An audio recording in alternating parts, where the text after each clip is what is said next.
All right, y'all. So I was gonna be doing updates on this road to 10K. So I want to make sure I hold myself to that. Over the next 90 days, I'm gonna be pushing stuff out, like pushing. So I'll probably be doing smaller, quick videos like this to be able to keep y'all up to date on what is going on. At the end of the day, right now I'm at 600 a month. So I have 6 clients, actually 6 plus, but you know, I'm running it down to 600.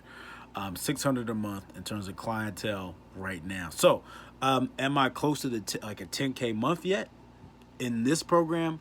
No. Keep in mind, again, this is just for the coaching program.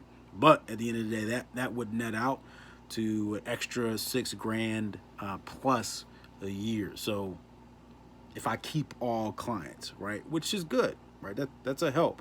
That's a good thing. It's not a bad thing. And again, positions me to be able to pay for some things, take care of some people, and all that jazz. So again, it's all progress. Again, we're just really getting started. Just launched ads just this past week for this program. So this is where it's really gonna start to move. So if y'all have questions, you want to keep following along, let me know. But again, I said I was going to keep myself accountable to you in this journey. So there I am.